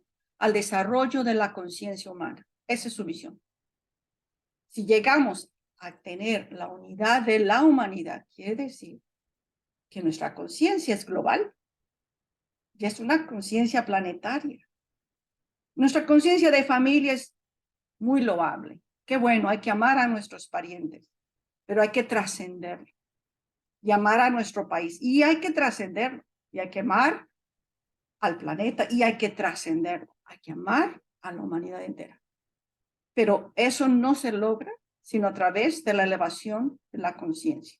Y nuestra herramienta fundamental es la consulta.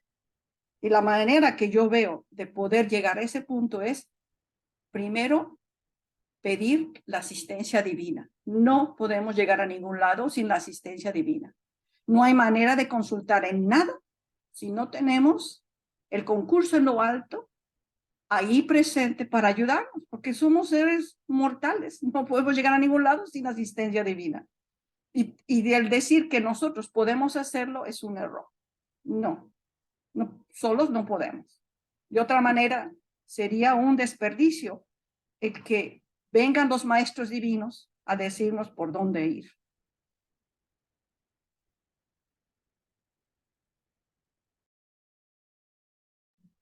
Ok, sigamos avanzando. Muchísimas gracias por la intervención. Ahora viene nuestro amigo David y posteriormente a Walter. En cuanto a lo que dijo Sia Bush, yo creo que ellos llegaron a una unidad, pero era equivocado.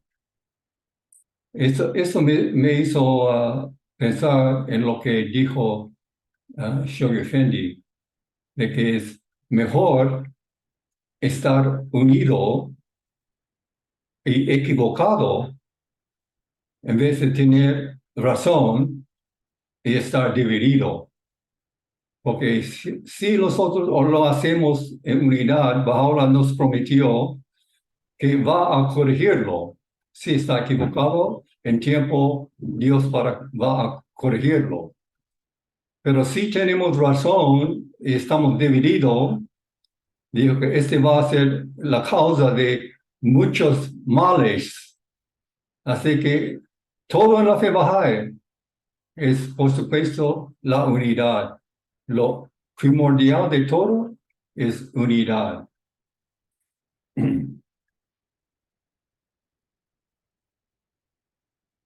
Gracias, David. Walter, por favor. Hola, hola. ¿Se escucha, no? Perfecto. Ok. Bueno, primeramente mi agradecimiento a mi pequeño amigo, Mantilla. ¿Sí? Y por otro lado, después de todo lo que han dicho, solamente tengo que decir de que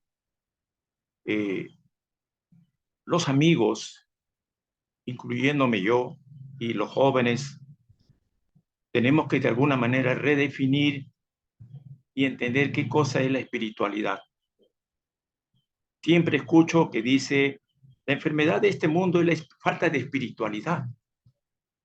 pero muy pocos entendemos qué significa falta de espiritualidad, porque es algo tan genérico, ¿sí? Y escuchándolo a Martín, nos obliga realmente, de alguna manera, estudiar las funciones que desempeñan cada una de las cualidades y virtudes espirituales para poder ponerlas en acción. Porque si no la entendemos y estamos dentro de un mundo netamente materialista, consumista, vamos a distorsionar totalmente este asunto. Ahora que estamos hablando, por ejemplo, estoy escuchando de este asunto de unidad. Pero ¿qué significa unidad? ¿Qué elementos necesitamos realmente para crear unidad? No es simplemente debemos estar unidos, sí, pero ¿qué elementos necesitamos? ¿Sí? ¿Qué cualidades espirituales necesitamos para llegar a esa unidad? ¿Sí? ¿Qué debemos entender? De todas maneras, yo le agradezco mucho a Martín, porque me obliga, de alguna manera, a estudiar las funciones que tiene cada una de estas cualidades espirituales. ¿Qué cosa es la consulta? Por ejemplo, acaba de estar la consulta, una cualidad tan pequeña, pero que abarca, Dios mío, casi todos los elementos de las cualidades. ¿Sí? Necesitamos ser tolerantes, necesitamos ser pacientes, necesitamos ser... Es decir, necesitan muchos elementos para realmente consultar y ser desprendidos totalmente de ese bendito ego que acaba de también explicar Martín, cómo trasciende este ego, ¿no? Cuando tenemos esta unidad, este entendimiento de lo que es el ego individual. Martín, muchísimas gracias. Excelente tu charla, hermano. Me encantó. Gracias. Gracias, Marquito. Muy amable. Gusto de verte después de tiempo, Marquito. Ya, sigamos entonces, queridos amigos, esperando que nuestro amigo Martín tiene tiempo, está esperando vuestras consultas, pero recién había visto a... Pero es que te voy a robar pantalla. A mi amigo Dimas, que hace tiempo que no lo veo. Yo creo que debe tener algo que decir. Muchas gracias. Alaba, Baja, queridos amigos. Mi fraterno saludo realmente a todos, que de algún tiempo nos vemos, y especialmente a nuestro querido amigo Martín también por las interesantes charlas de siempre, muy didáctico y con muy buena documentación para entenderlo mucho mejor. Agradezco a todos en ese sentido y volviendo un poco al tema que tratábamos, realmente son muchos, evidentemente, los factores para poder entender cuáles son los caminos para llegar a mejorar el criterio de espiritualidad en el ser humano, ¿no? Ya hemos mencionado algunos y me viene a la memoria la intuición y la percepción que nos enseña en contestación a unas preguntas el maestro Abdul Wahab, donde nítidamente vemos que lo material, lo contingente, las cosas que tienen forma,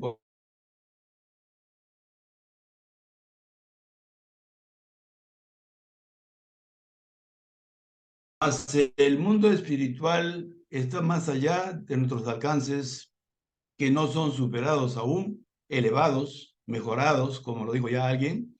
Y para esto, entre otras cosas, repito, necesitamos la percepción y la intuición, que es la que más alumbra el tema de la espiritualidad. Y bueno, recordar que la lectura del amado maestro en contestación a unas preguntas, hay varias páginas en lo que nos habla este tema, y leer una sola vez es muy poco, leer varias veces también es poco. Tenemos que estar repasándola siempre. Gracias, amigos. Gracias, Querido amigo gracias, Dima, mi estimado. gracias por tu participación.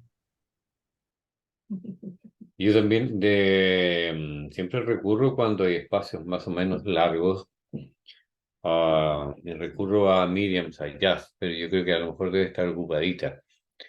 No estoy tan seguro, pero a lo mejor Miriam, si nos está escuchando y está desocupada, parece que está ocupadita, Miriam. Sí. No, Perdón, no. sí, estoy atendiendo a mi madre, pero he escuchado atentamente toda la charla y quería felicitar al señor Mancilla, como siempre, eh, unos aportes maravillosos para poder tomar en cuenta en nuestras actividades también, ¿no? Eh, Maravillosa. Y como siempre, esperando volver a escucharla nuevamente, porque con una vez, personalmente, nunca me es suficiente. Así que me uno a todos los amigos y un gran aplauso. Gracias, Miriam, muy amable. Un abrazo. Estimado amigo Martín, cuando uno ve una presentación con tantas luces como la que acabamos de presenciar, y uno va comparando lo que le llega a la memoria de lo que hemos leído con los famosos, con los principios que tiene la fe. Entonces uno dice, ¿dónde calzo lo que acabo de escuchar con una claridad tan asombrosa, tan rica, tan básica? ¿Cómo calzo yo los textos de los principios de la fe en lo que usted presentó? ¿Cuál sería el principio de los 12 que existen en este tema? ¿Ciencia y religión? Es la consulta. Claro, acá hay varios, ¿no? Por ejemplo, la educación universal, ¿no? La unidad, pensando también por la unidad de la humanidad, entendiendo que la unidad empieza por la unidad del yo, ¿no? La unidad de nuestras dimensiones interiores que tienen que estar desarrolladas, integradas, para poder influenciar de una manera más positiva a nuestro entorno. Porque si hay alguna que está poco desarrollada, no va a tener el impacto adecuado. Y hoy día la tendencia es un poco a llevar los aportes de la espiritualidad en el trabajo. ¿Cómo podemos hacerlo de manera práctica? Contribuyendo a crear un ambiente laboral cordial y de armonía. Porque cuando tenemos un buen clima laboral en nuestro trabajo, esa es la clave para que una empresa aumente su productividad y tenga trabajadores eficientes, leales, contentos, felices. Ahora se habla mucho de la felicidad en el trabajo. Entonces, trabajador feliz, trabajador que va a hacer mejor su trabajo, está contento. Y para que sea feliz, pues hay que aplicar la justicia, ¿no? La justicia en el sentido de que tenemos que ser justos en brindar los sueldos y salarios justos, correctos, que puedan cubrir sus necesidades de acuerdo a las posibilidades de esa empresa, ¿no?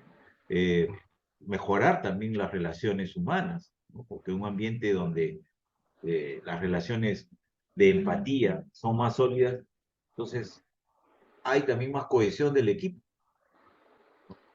Entonces hay que ser empáticos poniéndonos en el lugar de los demás, entender a nuestros clientes, ¿no? Entender a nuestros jefes, entender a nuestros compañeros de trabajo, o sea, un mayor sentido agudo de la espiritualidad en nuestras relaciones humanas.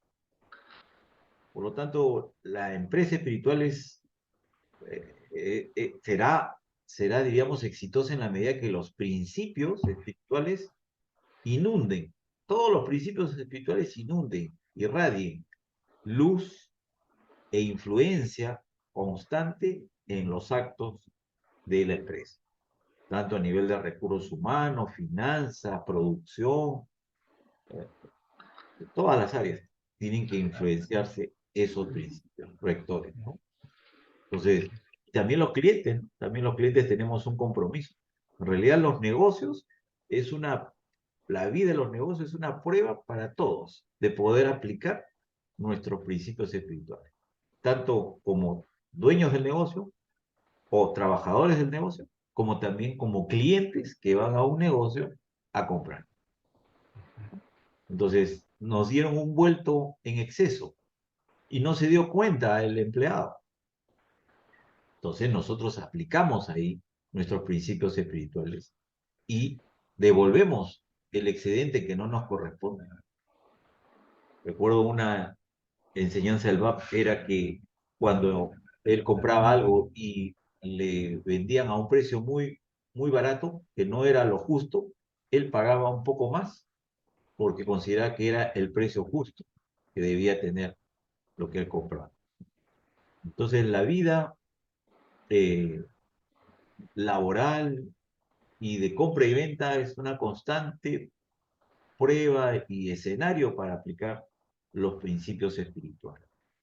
En todo lugar en que nos encontremos, en qué posición que nos encontremos, dentro o fuera de la empresa. Okay. Ahí está. ¿Carlito?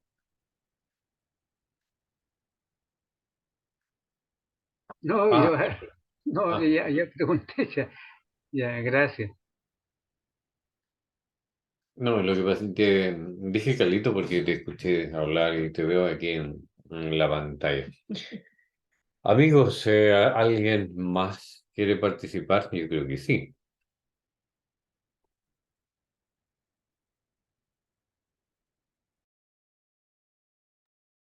No veo quién más. No veo la otra pantalla. Nuestro amigo Miguel Cordero está con pantalla, perdón, está sin video. ¿Podrías participar? Sí, gracias.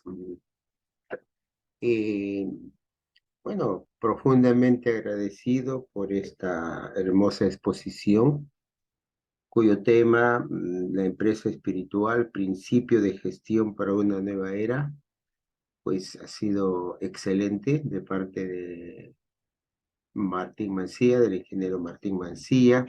Y antes que opinar, me gustaría solicitar esta hermosa charla para compartirlo con mi comunidad, la comunidad Baja de Trujillo. Y si es, me parece que lo han grabado, si la charla completa está grabada, sería mejor. Que muchas veces no se puede participar por el horario o también por motivos laborales. Es una hora en que la gente aún continúa trabajando y no es posible estar presente. Hay amigos de mi comunidad que ingresan a trabajar a las 8 de la mañana, Está el micrófono abierto. empieza a trabajar a las 8 de la mañana y sale 6 de la tarde o después de las 6. Entonces, en lo posible, por favor, si pudiera contar con esa charla grabada para compartirla con los amigos de la comunidad, porque es muy importante. Desde el comienzo que vi el tema, lo compartí con amigos de la comunidad, pero como vuelvo a decir, no les ha sido posible estar presente. Y ya que se ha hablado de un evento sumamente importante que es prosperidad mundial, que abarca 3 temas: la unidad del género humano, la justicia y la consulta. ¿No? Dice, en esta tarea de reformulación del sistema de relaciones humanas, resulta fundamental el proceso que Bahá'u'lláh denomina consulta. En todas las cosas es necesario consultar. La madurez del don de la comprensión se manifiesta a través de la consulta. Entonces, anticipadamente, muy agradecido. Ojalá que pueda contar con esta charla para compartirlo con mi comunidad. Gracias a Martín Mancía, gracias a todos ustedes. Muchas gracias, Miguelito, por tu participación. Muy amable. ¿Podría hacer una pregunta? Miguel, a ver, ¿Sebot o no? Sí, una pregunta tenía. Mira, cuando una institución escoge su personal con perfiles, con examen psicológico, con etcétera, etcétera. Y esto no ocurre en miembros de la asamblea. Simplemente ven personas más espirituales, más participativos y de corazón votan por ellos. Pero ahí en la asamblea tenemos, hablando de individuos, no estoy hablando de asamblea en sí, con bendición divina, el individuo no sabe cuál es nuestra misión, nuestra visión como Bahá'í, como la instrucción, misión, visión de Bahá'u'lláh. Si no conoce y cada uno tiene ciertas dificultades, o sea, a nivel psicológico, a nivel experimental, carácter, personal, todo, ¿qué sugerencia usted da para que esa asamblea pueda funcionar? Claro, primero pienso como es importante, ¿no? Cuando asumimos una labor de servicio en una institución Bahá'í, es importante el estudio, ¿no? Que los miembros estudien los escritos, puede ser la administración Bahá'í, porque cuando estamos imbuidos en la enseñanza, estamos como endulzados con los escritos y compartir con los amigos, pero cuando ya entramos a la administración, es otro servicio que es muy importante. Es un servicio que tiene mucha responsabilidad por nuestra localidad, por nuestra comunidad, nuestro distrito o la entidad regional o nacional en la que estemos. Entonces es importante un estudio de los escritos vinculados con la labor que vamos a desenvolver, ¿no? Entonces ahí claramente las instituciones tienen que tener ya establecidos ciertas guías.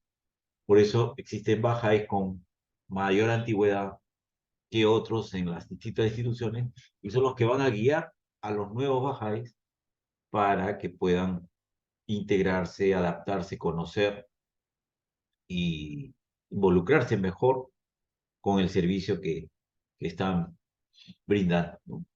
Por eso lo importante de los planes, como hablábamos al inicio, ¿no?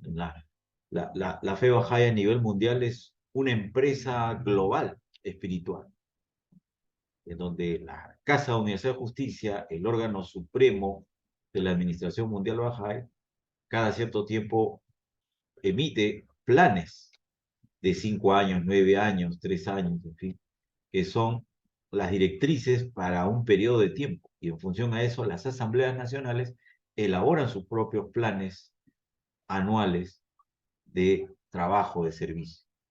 Y las asambleas locales también tienen que desarrollar sus planes que sean en proporción, que contribuyan con el logro del plan nacional. Y así todas las instituciones en el rol que nos toque servir. Entonces, la ayuda de los Bahá'ís antiguos, que siempre hay una sabiduría que estén en todas las instituciones para poder guiar a los Bahá'ís nuevos que ingresan en ese servicio, ¿no? En ese nuevo servicio. No sé, estimado sea vos, si es que he podido contestar un poco tu pregunta. Perfecto, perfecto. Entonces, usted sugiere que los miembros elegidos hagan un estudio, ¿no? De todas directrices, para entender bien el espíritu de la fe y luego, sí, o sea, paralelamente que van desenvolviéndose, van estudiando. Eso es muy importante. Exacto, exacto. Claro, gracias. Sí, es muy importante lo que usted dice. Bien, chavos, gracias. Ya. A nuestro querido amigo Miguel Cordero, que nos pidió la charla recién dada, le comunicamos que está en el chat el link del canal para todos los amigos que quieran verlo. Esta y las anteriores de nuestro amigo Martín, que también son excelentes, porque no han venido, seguramente no la saben, no la han visto. En todo caso, están en el canal ya estas y otras charlas juntos a nuestro amigo Chabot, Carlitos Vera, Miriam Sayas. Hoy estoy enumerando David de esta calle, y ya me voy a acordar, no me voy a acordar más. Entonces, queridos amigos, está ahí en el chat el link para que lo busquen en el canal El Faro de Hualpén. Que suene. ¿Alguna más consultas, más conversaciones con nuestro amigo Martín, por favor?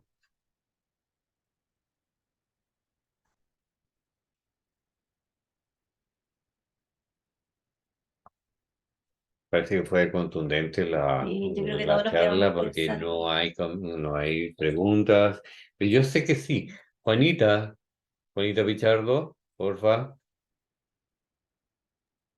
Bueno, estas ya las dejan a uno para meditar, porque a mí me gusta escuchar, porque aprendo mucho, excelente. A mí me gusta mucho Martín, porque me deja como, me da tan clara y me dice tan claras las cosas que yo no tengo ni siquiera, que nada más simplemente le deja a uno para meditar.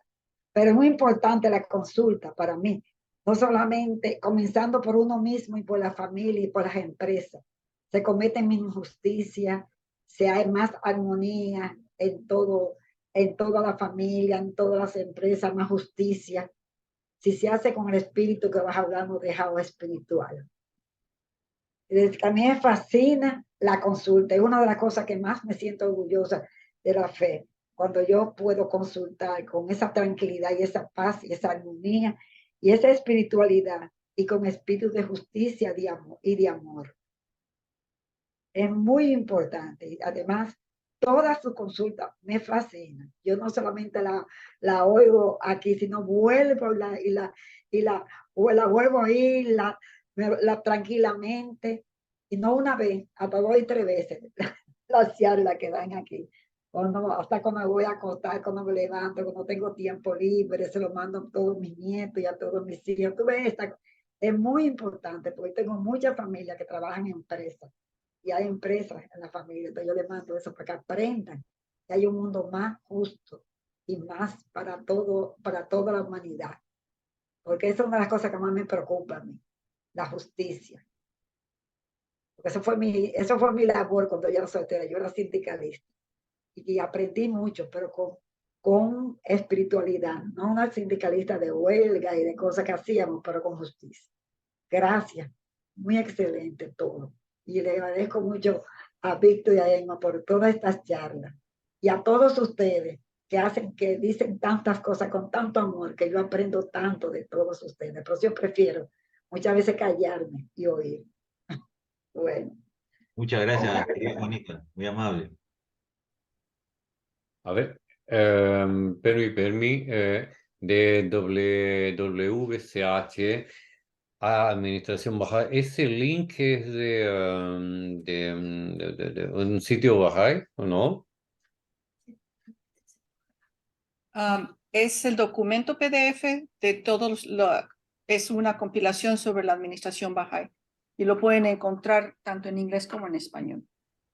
Como nosotros tenemos que llevar a cabo sesiones de aprendizaje, lo que dice el señor Martín es muy interesante y además muy necesario.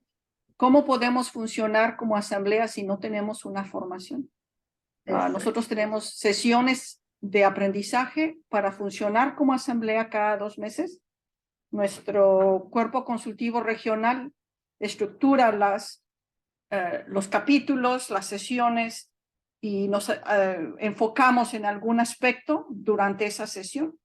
Porque como tenemos que tomar las riendas administrativas de manera descentralizada, es que antes le enviábamos nuestros asuntos a la Asamblea Nacional para que se resolvieran. Pero la idea es que las asambleas locales deben funcionar como pequeñas casas de justicia y los asuntos de la comunidad deben ser resueltos a ese nivel. Pero entonces los miembros de las asambleas deben estar preparados para hacerlo. Por ejemplo, los matrimonios. Como en algunos países las asambleas locales funcionan como cuerpos legales, el llevar a cabo una ceremonia legal, espiritual, es legal. ¿Y cómo se lleva a cabo? Entonces, por mencionar un ejemplo, cómo mantenemos los registros, qué tipo de registro se debe llevar, cómo debe ser guardado. Yo me sorprendí cuando me dijeron que mis registros deben ser guardados en un lugar contra fuego y agua. Dije, bueno, pero lo tengo en mi computadora. No, no es suficiente. Tuve que imprimirlos todos y guardarlos en una caja de metal. Yo eso no sabía. Pues claro, es que debe uno preservar la historia. Y la cosa digital se puede perder o pueden hackearlos. Eso por mencionar un ejemplo. Ha sido muy interesante y muy constructivo para nosotros el tener este tipo de cursos que nos capacitan para funcionar dentro de la administración. Sí, la parte espiritual es esencial, pero también hay que llevar a cabo ciertas funciones que deben de ser aprendidas. Yo me imagino que cada país tiene su propio escuela o grupo de aprendizaje y enseñanza de la parte administrativa, Bahá'í, para que nos enseñe a funcionar óptimamente y a dar un servicio excelente a la humanidad. Yo doy aquí con gusto las 2 ligas sobre la administración Bahá'í que yo tengo. No me estaba despidiendo, estaba diciendo que continuara conversando porque lo que estaba haciendo está muy bien. Muy contentos de haberte conocido, querida Yolanda. Igualmente, gracias. Bueno, queridos amigos, amigas, me tengo que despedir porque ya voy a tener que entrar a clases dentro de un rato. Así que muchas gracias por haber venido, por haberse conectado. Me siento muy contento de haberlos visto Gracias. todos y a los nuevos amigos y amigas que he conocido también. Qué lindo. Muchas gracias por sus palabras, su afecto y la presencia que han tenido en esta reunión. Y que pidámoslo con un gran aplauso. Gracias por compartir tu sabiduría y tu conocimiento, Martín. Gracias. Gracias, muy amables. Con tanta tranquilidad de espíritus. Bueno, amigos, aloha, po, nos vemos, Dios quiera. Igualmente yo, nos vemos. Señor Víctor, invítale a señor Pancho también. Estoy enamorado de todos ustedes. Ay, tú te enamoras mucho, David. Gracias, David. Bye. Muchísimas gracias. Chao, Miguel, gusto verte. Muchas gracias. Lima. Aloha, muchas gracias, queridos amigos. Hasta muy pronto. Felicidades. Vale. Juanita. Gracias. Gracias, Martín.